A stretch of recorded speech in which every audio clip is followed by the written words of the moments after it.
Bonjour à toutes, bonjour à tous. Donc nous voilà sous le soleil, ou dans une sorte d'aquarium qui va devenir une prison à ciel ouvert avec des drones, des satellites qui surveillent, des reconnaissances faciales. Bon, ça c'est pas l'avenir que je veux pour moi, pour mes enfants, pour mes petits-enfants. Je crois qu'on est tous responsables de ce qui va se faire si on laisse faire. Donc avant cette coronavirus là, il n'y avait pas d'argent, on était en crise mais personne ne disait rien. Quand les infirmières interpellaient Macron, ils disaient il n'y a pas d'argent magique. Et là on vient de voir qu'il avait foutu 500 millions. Enfin bref. En gros, c'est à cause de nous, quoi. C'est-à-dire il va falloir payer, il va falloir faire certainement un impôt sur le Covid. Alors, on dit pas SRAS maintenant, on dit Covid, c'est mieux. SRAS, Corona. Le Corona est un SRAS, pardon. Et on l'a appelé Covid pour que ça soit un truc guerrier, quoi. Voilà, donc on fait une compte, ça va être de notre faute. Hein. On a été confinés, hein, on n'a pas choisi. Hein. Alors, on a été confinés contrairement aux ordres de l'OMS, hein, déjà, au départ. Hein. Alors, l'OMS, c'est l'ONU. Hein. Donc, contrairement aux ordres de l'OMS, on a été confinés. Et après, on va vous dire, ben là, vous avez été confinés, vous n'avez pas travaillé, l'économie s'est cassée la gueule. Non, elle s'est cassée la gueule bien avant, mais il fallait trouver des responsables. Et pour pas dire que c'est le gouvernement, eh ben, on va dire c'est le Covid. Le Covid qui est responsable de toutes les merdes qui se passent en France, tout à fait. Moi, ce que j'ai vu, c'est une espèce d'euthanasie des vieux, des personnes âgées en EHPAD, et puis les personnes âgées qui étaient chez elles, qui sont mortes aussi, d'enfermement, de manque de soins, de manque d'attention, de suicide aussi. Hein, donc, tout ça pour un phénomène de folie, quoi. Ça me rappelle un petit peu quand Orwell, genre, c'est pas Orwell, non, je sais plus comment il s'appelait celui qui avait fait la guerre des mondes, c'est Wells. Ouais. Il avait fait une émission de radio que les plus anciens doivent connaître. Et où il avait dit qu'en fin de compte, à la radio, comme ça, attention, les extraterrestres attaquent la planète. Et puis, voilà, il décrivait, quoi. C'était une sorte de pub pour son livre ou son film, je sais pas quoi, La guerre des mondes. Et il y en a qui ont cru, hein. Il y en a qui ont tué leurs gosses, qui ont tué leurs femmes, qui sont suicidés parce que, voilà, ils ont cru, à l'époque, on croyait ce qu'il y avait dans les journaux. Enfin, la radio, c'était la seule truc qu'il y avait, c'était la radio. Pour vous informer, vous aviez que la radio. Et en fin de compte, bah voilà, quoi. Il y en a qui sont suicidés, comme il y en a qui sont suicidés parce qu'ils avaient le Covid. Alors, j'ai eu une information qu'on m'a envoyée, où il y a un gars une personne, plus de 50 ans, je crois, qui était diagnostiqué chez lui. Alors je ne sais pas pourquoi il a été testé, puisqu'il n'avait aucun symptôme. Enfin bref, il avait été testé. On l'avait dit, bon bah vous êtes testé Covid sans symptômes, un porteur sain. Donc le gars, lui, bah, il n'y avait rien de spécial qui se passait. Donc ce qu'il a fait, c'est qu'il est resté chez lui. Et il a eu la mauvaise idée d'aller vouloir grimper sur le toit pour certainement changer des tuiles. Il est tombé, il s'est brisé la nuque, et ça passait dans les morts du Covid. Vous voyez un petit peu comment on arrive à truquer les chiffres, hein, c'est quand même incroyable. D'ailleurs, excusez-moi, je suis vraiment désolé là, mea maxima culpa. J'avais dit que j'avais donné des chiffres la dernière fois, et puis les chiffres étaient totalement faux. Donc il fallait multiplier par 200. Par 100, pardon, c'est pas rien, il fallait multiplier par 100. C'est-à-dire que ça, comme l'a fait remarquer d'ailleurs un abonné, c'est tellement incroyable, c'est tellement gros que même inconsciemment, on n'arrive pas par y croire, on s'auto-censure en s'auto-corrigeant. Et moi, j'étais parti dans un sens de la virgule au lieu de passer dans l'autre sens de la virgule, parce que j'avais les chiffres pour 100 000 habitants. Et au lieu de faire multiplier par 10 pour 1 million, j'avais divisé par 10 parce que je me dis, attends, c'est pas possible. C'est-à-dire que l'Inde, pour 1 300 000 habitants, il a un mort. Il a un mort pour 1 300 000 habitants. Vous voyez, la France a 240. On est presque, je sais pas moi, vous calculerez, quoi, on est presque 300, 400 fois plus, voilà, quoi, plus de morts qu'en Inde, quoi, je veux dire. Donc, bien sûr, la Belgique en a un peu plus, mais Et les pays qui n'ont pas confiné ont 5 fois moins de morts en général, entre 3 et 5 fois moins de morts. Voilà, donc c'est tellement gros, quoi. Moi, ce qui me gêne, c'est ce côté prison à ciel ouvert. C'est-à-dire, vous êtes un petit peu comme le film avec Jim Carrey, là, qui était surveillé, hein, il y avait des satellites et des caméras un peu partout. Et ben, moi, j'ai l'impression que c'est pareil, quoi. Ça va être pire qu'en Chine, vous vous promenez et puis ouais, les gens vous regardent, vous avez les écrans, vous êtes sur les écrans de contrôle du monde entier, de la CIA, de la NSA, enfin un peu partout, quoi. Ça, c'est complètement aberrant, quoi. On en est dans cette... on va arriver là, quoi. Il faut faire quelque chose. Il faut faire quelque chose parce que, voilà, moi ce que je vois, c'est qu'on en arrive, je vous ai parlé des Khmers verts dans une de mes vidéos l'année dernière, où je parlais de Greta, et que je disais que Mao, il avait utilisé les ados pour faire ses gardes rouges, hein. Et ça a beaucoup marché, puisqu'on pour le pote a fait pareil avec les gamins pour les Khmers rouges, c'est-à-dire que les enfants, eh ben, surtout les ados, ils sont dans un moment charnière, il y a les hormones qui changent, ils se mettent à douter de ce que les adultes leur disent, etc. Ils veulent jouer les rebelles. Sauf que là, les rebelles, c'était une poche en plastique sur la tête et une balle. Et là, dans la tête. Et là, quand on vous dit que l'OMS, l'ONU, veut enlever vos enfants, c'est certainement pour les retourner contre vous, contre le monde des adultes. On a déjà commencé à tuer les plus vieux en EHPAD, avec, bien sûr, vous savez qu'Atali avait parlé qu'il fallait euthanasier les gens de plus de 70 ans parce qu'ils ne servaient à rien, ils coûtaient plus cher que ce qu'ils rapportaient.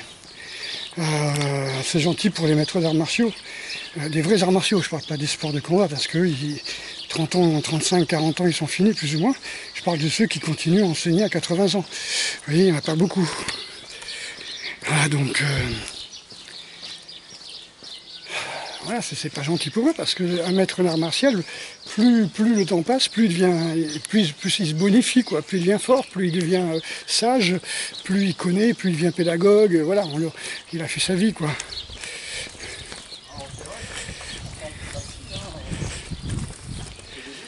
Mais voilà, ça c'est l'art martiaux dans le sport. Bon, les mecs déjà au niveau, moyen niveau, voire départemental comme chez nous, ils ont beaucoup sont dopés, quoi. Beaucoup sont dopés. Voilà, donc imaginez-vous, à 40 ans, un mec, un sportif professionnel, bon, il prend sa retraite, il bosse chez Decathlon. D'accord, oula, je suis tout noir. Alors, je me retrouve là. Alors oui, j'entends pas de chiens aboyer, ouais, non, ils sont à la plage. Vous savez, cette ligne rouge là, on a séparé la France en rouge et vert. Rouge, tu passes pas. Vert, ouais, c'est cool. Vert, c'est la campagne. Rouge, c'est le sang, tu passes pas. Ouais, sauf que tu vas à l'île d'Oléron, tu vas à l'île de Ré, là, au péage, c'est bourré de Parisiens, quoi. Ah, c'est pas les prolos, hein, ça c'est clair. Les mecs qui passent, ils disent si on se fait contrôler 4 fois, on paiera 4 fois 135 €, c'est pas grave. Ils ont leur maison là-bas, c'est des mecs. Ils sont pas au SMIC, tu vois, donc la loi, c'est pour les autres, c'est pour les laïcs, je sais pas comment ils appellent ça. C'est ceux qui sont pas dans leur loge, quoi. Je veux dire, la loi c'est pour les autres. Voilà, ça c'est un truc qui m'a toujours un peu choqué, quoi. Ah oui, mais ceux qui font les lois, ils vont pas faire des lois contre eux. Ça n'a aucun sens. Voilà, donc, désolé de m'être trompé dans les chiffres, mais effectivement, vous voyez, on s'auto-censure quand ça paraît trop énorme. Parce que quand on vous dit qu'en Inde, dans un pays où les mecs, ils chient par terre, ils balancent leurs cadavres dans le Gange et ils se purifient dans le Gange, que ces mecs-là qui ont une hygiène, on va dire, assez douteuse, ils ont 300 fois moins de morts que nous, quoi. Qui sommes pasteuriens, qui voulons foutre de l'alcool partout. Bon, ceci dit, en Inde, tu pratiques la maroli, quoi. Tu te pisses sur les mains si tu veux te désinfecter, tu vois. Ça enrichit en bactéries, ça protège ta peau, quoi. Si tu devais te foutre 40 fois de l'alcool sur les mains, l'alcool c'est un dissolvant, hein. Ça dissout le corps gras, et les corps gras, c'est notre sébum qu'il y a naturellement sur la peau. Pour nous protéger, pour faire une barrière. Donc si on enlève les barrières constamment avec de l'alcool, il ne faut pas s'étonner qu'on chope toutes les maladies possibles, imaginables. toute façon, ça arrange tout le monde, hein. Plus il y aura de morts, hein. On passe ça sur le Covid, hein. Vous tombez d'une toiture, on vous dit que c'est le Covid qui vous a tué parce que vous avez une particule d'ADN, etc., d'un ADN, un fragment d'ADN dans le sang qui ressemble à celui du Covid. Allez hop, Covid, quoi. Putain, c'est pas le moment d'avoir un accident de bagnole, hein, ou de tomber de vélo, hein. Ça me rappelle le pauvre gars là qui était tombé de moto, arrivé à l'hôpital, on a dit oulala, l'infirmière, oulala, moi, hein, je veux pas d'ennui, hein, antibiotiques.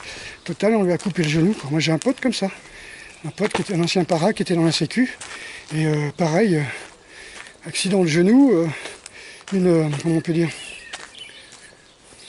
maladie nosocomiale, quoi. C'est-à-dire opération, staphylocoque doré, antibiotiques, ouais, ça sert à rien, quoi. Les mecs qui se nourrissent de jambon, il y a le jambon, il vient de Suède, Danemark ou Hollande. Dans ces pays-là, ils vaccinent les cochons avec les mêmes antibiotiques que nous en France, niveau 3 ou 4, je sais pas. Donc évidemment, hein, ça se paye très cher, ça. Elle est jolie cette photo-là. J'aime bien le décor. Voilà, j'adore tout ce qui est bambou, tout ce qui est vert, vous voyez. Et plus vert que le lierre, ça va être dur. Lierre et bambou, ça va être difficile. Voilà, donc je reste un petit moment devant en espérant que YouTube va garder cette photo pour faire une vignette. Voilà. Donc voilà, le truc c'est arrêter d'avoir peur, quoi. Le truc c'est vraiment sortir de la peur, même si on doit se retrouver sous un ciel bardé de caméras, il y aura toujours un moyen de moyenner. C'est comme merde. C'est vrai que c'est pratique, hein, tu sors de chez toi, ta porte se ferme automatiquement, hein, c'est comme dans Multipass, vous savez, hein, le film. Multipass, le héros il rentre chez lui, il monte son œil, hop, la porte s'ouvre, tout est petit, tout est bloqué, cinquième élément, vous voyez. Voilà, donc on se retrouve dans un monde comme ça. Hop, on enlève les gens de la nature, on leur dit la nature c'est pas beau, c'est caca. Et puis on met tout le monde dans des villes, comme ça tout le monde est contrôlé. On voit ça dans pratiquement tous les films des années 70-80, où le monde se partage en les gens qui vivent sous un dôme de cristal, hein, comme l'âge de cristal, et les autres qui se retrouvent ici dans la nature, ou bien comme dans Demolition Man, dans les égouts, à bouffer des rats. Voilà, et avoir des contacts physiques alors que les autres, ils n'ont pas le droit de se toucher, voilà, pas le droit de dire des gros mots, avec des bornes partout, hein, comme dans le Idiocratie, hein, où le type, partout où il passe, pip, il y a son code barre ou sa puce, hein, par exemple, qui est reconnu par des bornes, hein, voilà, par la 5G. Hein. Voilà, donc n'ayez pas peur, quoi qu'il arrive, occupez-vous du moment présent. Vous ne pouvez agir que sur le moment présent, donc moi ce que je vous conseille c'est de faire des grandes respirations, enlevez ce putain de masque, quoi. Faites des grandes marches, faites des grandes respirations. De temps en temps, bloquez votre respiration sur l'inspire et sur l'expire, de façon à créer une envie, on va dire, d'oxygène, d'air de votre organisme. Et puis voilà, quoi, hein, de façon à pouvoir quand même garder une bonne respiration, une bonne immunité, au lieu de passer votre temps derrière un masque à respirer vos miasmes. D'accord ? Allez, gros bisous, à bientôt.